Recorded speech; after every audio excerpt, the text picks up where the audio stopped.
보건복지부 국립정신건강센터와 함께합니다. 정신과 의사가 여러분의 고민을 들어드립니다. 시즌3 4학기 7교시입니다. 안녕하세요. JYP 박재영입니다. 써니 이혜선입니다. 국수담입니다. 네, 국소담 다미쌤과 네. 함께합니다. 네. 오늘은 고등학교 2학년 여학생이 사연을 주셨습니다. 네. 저는 1년 전부터 동생의 사회화 훈련과 저의 학업을 위해 학교 근처에서 자취를 시작했습니다. 초등학생 때부터 제 인생만 유독 많이 꼬인 기분이 들어서 요즘 들어 생각이 많네요. 부모님도 근처에 계시지 않고 친구들한테 말하기도 너무 길고 무거운 이야기라 답답하기만 하고 마땅히 털어놓을 곳이 없어 정신여고에 사연을 보내봅니다. 저는 초등학교 4학년 때 저를 미워하는 소수의 반 친구 그룹에게 비난을 듣고 뒷담, 앞담화를 들은 적이 있습니다.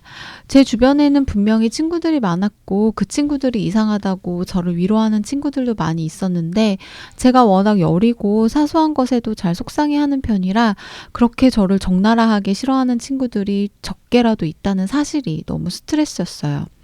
또 시기적으로 사춘기라 여드름도 많이 나서 외모적으로도 자존감이 뚝뚝 떨어지더라고요. 절 좋아하는 이성 친구들에게조차 나를 왜 좋아하냐고 막 물어서 그 친구들도 저에게 정이 떨어졌을 정도였습니다. 결국 초등학교 6학년 때부터 답답함을 못 이겨 자해를 시작했습니다. 다행히 제 행동을 발견한 어머니의 권유로 정신과 상담도 병행하고 중학교 1학년 때 좋은 친구들을 만나 많이 좋아졌지만 중학교 2학년 때 얼굴도 알지 못하는 남자아이 그룹에게서 성희롱을 당해 다시 우울감이 깊어지고 자해 행동이 심해졌습니다. 겨우 회복되나 싶던 자존감도 다시 떨어지더라고요. 성희롱에 대해서는 저 자신에게 잘못이 있을 거라고 생각하지는 않았습니다. 또 중학교를 다니며 좋은 친구들을 많이 만나 중학교 3학년 때는 자해에서 완전히 벗어날 수 있었어요. 하지만 고등학교 1학년 때 또다시 옆반 남학생에게 성적 모욕을 당했습니다. 학원에서 대면할 뿐 잘 알지도 못하는 친구였는데 갑자기 저를 붙잡고 성관계를 요구하더라고요. 제가 중학교 때 친하게 지내던 친구들과는 고등학교를 다 떨어진 데다 내가 너무 유난인가 하는 생각이 들어서 고등학교 때 새로 친해진 친구들에게도 같이 살지 않아서 얼굴을 자주 보지 못하는 부모님께도 제 이야기를 하지 못했습니다. 결국 2학년이 되기 직전에서야 그 친구와 같은 반이 될까봐 무서워서 겨우 담임선생님께 제 이야기를 털어놓는 데에 성공했습니다. 그 친구는 결국 전학을 갔고요. 그리고 올해 고등학교 2학년이 되었습니다. 지금까지 이런 일들을 겪으면서 몸에는 이곳저곳 상처가 생기고 자존감도 떨어진 데다 소심해졌습니다. 언급하지는 않았지만 어릴 때부터 ADHD와 약간의 사회성 부족을 겪고 있는 동생에게 밀려 어머니에게도 조금 사랑을 덜 받고 자란 편이고 평소에는 저와 관계가 좋은 아버지도 술을 드시고 오면 사소한 일에도 때리고 물건을 던지는 등 폭력을 행사하셔서 부모님과 함께 살 때에도 많이 힘들었습니다. 자꾸 저한테만 이런 일이 일어나니 나한테 잘못이 있는 건가 싶어서 사람을 대하는 것도 조심스럽고 무서워서 저에게 다가오는 이성 친구들도 자꾸만 쳐내고 동성 친구들에게는 모든 말을 조심해서 꺼내게 되더라고요. 그래서 사람을 대할 때 가면을 쓴 채 대하고 있는 느낌이라 친구들을 볼 때도 편하지 않고 기운이 너무 빠지는 기분입니다. 특히 주변 친구들에게 말을 예쁘게 한다, 착하다, 인간관계 좋을 것 같다 같은 말을 정말 많이 듣고 학교 친구들이 무거운 고민 이야기도 저에게 곧잘 하는 편인데도 막상 보면 제가 그렇게 그 친구들과 허물없이 친하게 지내는 것도 아닌 것 같아 뭐가 문제일까 고민입니다. 저는 주변 사람들과 잘 지내기 위해 말 한마디에 심사숙고하고 사람들을 우울하게 하고 싶지 않아서 제 슬픈 이야기를 꺼내지 않은 분인데 몇몇 친구들은 저에게 제가 깊은 이야기를 해주지 않아서 서운하다고 합니다. 하지만 제 길고 우울한 이야기를 어떻게, 얼마나 깊게 이야기해야 할지 모르겠는걸요. 오히려 고민만 깊어갑니다. 제 행동이 오히려 진정한 친한 친구를 만들 수 없도록 역효과를 불러일으킨 걸까요? 어떻게 해야 저에게 이런 불행한 일들이 자꾸 일어나지 않을지, 어떻게 해야 친구들과 더 잘 지낼 수 있을지 감이 잡히지 않습니다. 조금 다른 이야기지만 사연 읽어보시면 아시듯이 저한테 자꾸 2년마다 심각하게 타격을 줄 정도로 이상한 일이 생기는 것 같습니다. 초등학교 4학년, 초등학교 6학년, 중학교 2학년, 고등학교 1학년. 하필이면 그 주기가 또 내년, 저의 고등학교 3학년 시기라 걱정됩니다. 꼭 힘든 일이 생길 거라는 법도 없고 저 혼자서만 생각하는 거라는 걸 알지만 이런 식으로 자꾸 불편한 일이 생기니 수험 생활을 이겨내야 하는 내년에도 버티기 힘든 일이 생기진 않을까 자꾸 나쁜 생각이 들어 근래에 생각이 더더욱 많아요. 이것에 대한 해결 방법은 없을까요? 굉장히 여러 가지 이야기, 여러 가지 고민을 써주셨는데 네. 글쎄요, 어때요? 제가 볼 때는 그냥 여고생들이 흔히 하는 고민들도 일부 섞여 있는 것 같고, 이건 좀 그런데 싶은 것도 있고 좀, 네, 여러 가지 이야기가 있는데, 맞아요. 네, 여고 시절 보내보신 두 분은 어떻게 보셨습니까? 이제 이 중에서 공감 가는 거 이제 친구들이 이 친구한테 고민 상담도 많이 하고 이런 걸 보면 친구들이 우리 데이지님을 좋게 생각하는 것 같거든요. 이 아이한테 고민을 털어놓을 수 있으면 그 괜찮은 아이다라고 생각하는데 친구들 왜 네 이야기는 안 해줘라는 거는 더 친해지고 싶은데 우리도 왜 안 해주는 걸까? 뭐 이 정도의 이제 얘기였던 거 아닐까? 그러니까 그거에 대해서 막 크게 막 내가 진짜 막 나의 깊은 얘기를 막 다 털어놔야 될까? 이런 고민은 안 하셔도 되지 않을까? 하는 생각이 좀 들거든요. 네, 전 그런 생각이 좀 들었고 아니 고등학교 2학년 때 이놈 나쁘네. 고1 때야? 고1 때. 이 자식. 응? 근데 하여튼 자해를 했었고 우울감이 깊어지고 뭐 이런 이야기들을 쭉 들을 때는 되게 뭔가 상황이 안 좋고 심각하고 네. 이렇게 보이는데 뒤에 또 친구들하고 잘 지내고 친구들한테 칭찬받고 오히려 친구들이 와서 나한테 뭐 고민 상담도 잘 하고 네. 이런 걸 보면은 속에서는 좀 힘들지 몰라도 사회생활은 굉장히 잘하고 있는 거 아닌가 이런 생각도 들고 하는데요. 네. 근데 그거를 사실 본인이 가면이라고 표현을 했어요. 네, 자기를 표현하지 못하고 가면을 쓰고 있는 것 같아서 그게 힘들다, 답답하다. 근데 자해도 사실은 어떻게 생각하실지 모르겠는데요. 뒤에 보면은 이 일련의 과정들을 겪으면서 몸에 많은 상처가 남았다 하는 거 보면 자해가 계속 반복되고 있는 것 같거든요. 근데 자해하면 막 정말 적극적으로 내가 이런 방법으로 죽고 싶다. 사실 또 그렇지 않은 경우도 있거든요. 네, 청소년들 자해가 꽤 많이 늘고 있어요. 그래요? 네. 좀 뭐 안 좋은 얘기지만 뭐 SNS에도 이렇게 막 표현하기도 하고. 본인이 네. 이제 한 모습을 그쵸. 근데 그게 그 마음의 이면을 좀 들여다보면은요. 내가 정말 이렇게 힘들다. 날 좀 도와달라 하는 약간 그런 외침 같은 거거든요. SOS군요. 네. 그러니까 우리 데이지님은 초등학교 6학년 때 이미 자해가 시작됐다고 하니까 그때 이제 외침을 했고 그때는 엄마가 보니까 반응을 하셨어요. 그래서 어떤 치료도 좀 받았고 제가 조금 긍정적으로 본 거는 중3 이후로는 또 이 힘든 과정 중에도 자해가 이제 네. 없어졌던 기간도 있었거든요. 네네. 근데 이제 아마도 그 이후에 다른 돌파구를 찾지 못했던 것 같고 그러다 보니 다시 이제 좀 상처를 내고 하는 일들이 반복이 되고 있는 것 같아요. 그런데다가 지금 또 떨어져서 지내고 네, 있으니까 맞아요. 엄마가 도와주실 수도 동생도 없네요. 동생도 돼요. 데리고 네. 같이 있고.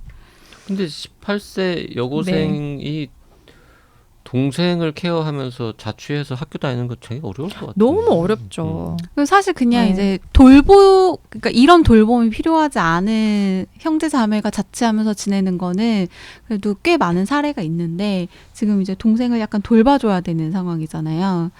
그래서 데이지님이 해야 하는 이 역할이 좀 많구나라는 생각은 네. 들어요. 근데 의외로 있잖아요. 그러니까 조금 도움이 필요한 형제가 있는 집에서 상대적으로 조금 더 건강하고 또 좀 더 자립할 수 있는 그런 능력을 가진 자녀한테 부모님들이 본의 아니게 책임을 막 좀 전가하거나 그런 경우들이 많이 있어요. 그 아이도 사실 돌봄이 필요하고 위로가 필요한데 이제 너는 조금 그래도 혼자서 할 수 있는 것들이 더 많으니까 더 신경을 좀 덜 써주시는 거죠. 그 뭐 예를 들어서 형제 자매가 둘 있는데 이제 한 친구가 뭐 발달 장애가 있다거나 했을 때 나머지 하나 네. 그 아이가 이제 부모한테 또 받는 스트레스 뭐 이런 것 때문에 힘들어하는 경우도 많고. 네. 근데 심지어 이제 표현도 못해요.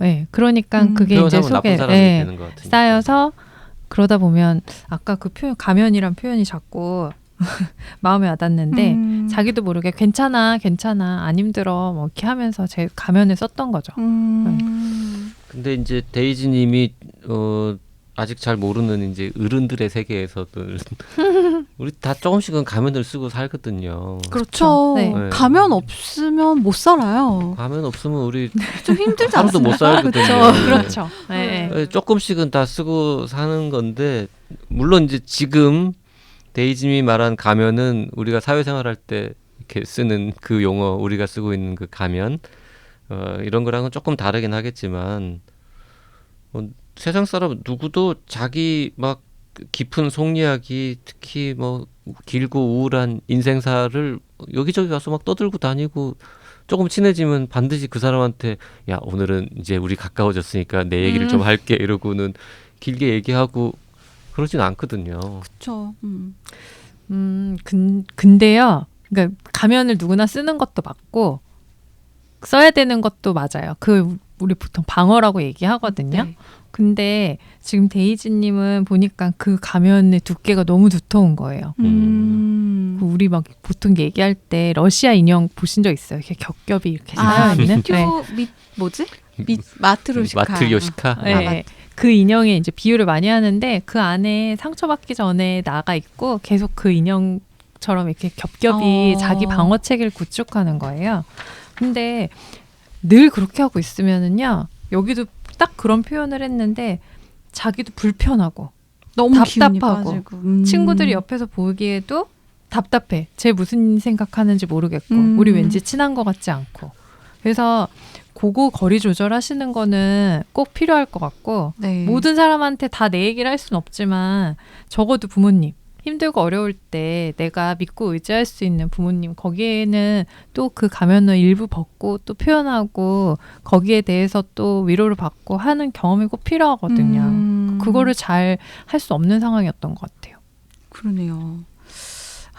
친구들과 허물없이 친하게 지내는 것도 아닌 것 같아. 뭐가 문제일까 고민입니다. 라고 하셨는데 아시는 거네요. 그러면. 그렇죠. 본인이 왜 그러는지 알고 있는 거고.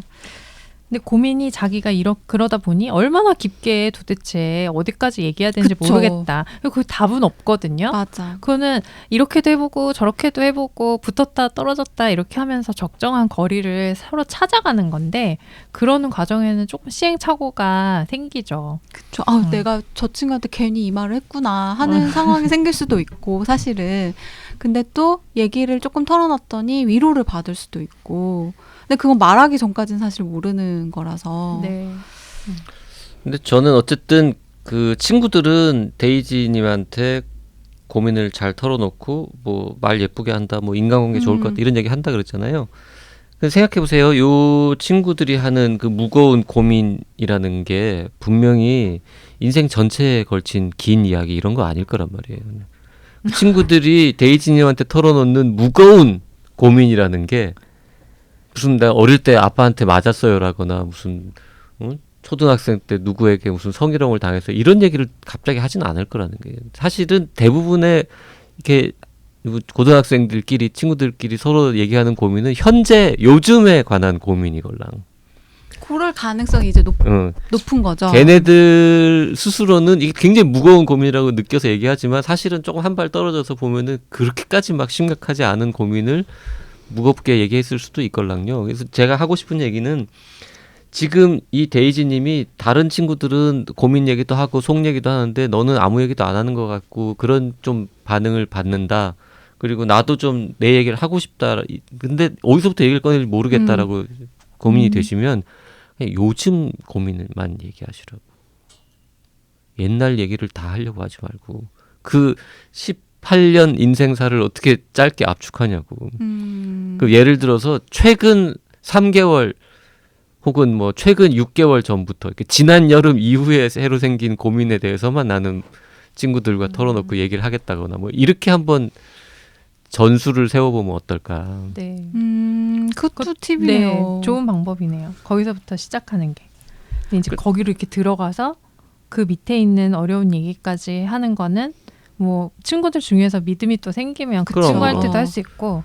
그리고 하여튼 네. 최근에 예를 들어서 뭐 동생의 사회성 훈련이 어떤 건지 모르겠지만 하여튼 동생을 데리고 요즘 사느라고 내가 뭐 잠을 못 잤다거나 뭐 공부하는데 방하게 된다거나 뭐 이런 고민을 먼저 얘기를 하는 거예요. 그건 요즘 고민이잖아요. 뭐 옛날 얘기 할 필요 없거든요. 그러면 친구들이 보충 질문하겠죠. 그러면 뭐 동생은 어떤 상태냐든지 뭐 너는 그 부모님은 어디 계시냐든지 그걸 할 때 조금 더 하고 말고는 자기가 알아서 조절할 수 있는 거지만 너무 내 고민 모두를 사람들에게 털어놓겠다? 이렇게 생각하면 부담스럽죠.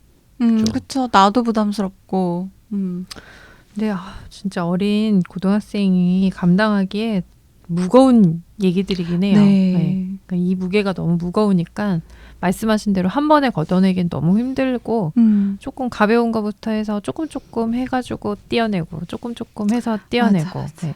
그리고 저 같은 사람 이용하셔도 좋을 것 같아요. 네. 그러게요. 맞아.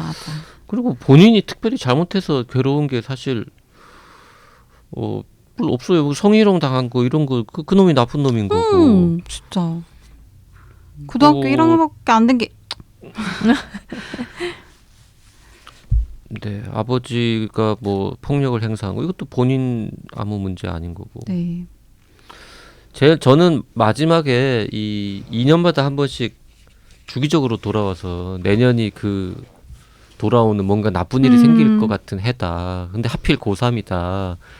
저는 제일 마지막 이 부분이 제일 오히려 안타깝게 느껴지는데 계속 그동안 이렇게 타격을 받은 본인 표현으로 타격을 받는 일들이 2년마다 계속 생긴다. 이게 계속 트라우마가 돼가지고 이런 건 뭐라 그래요? 뭐 일종의 예기 불안인가요?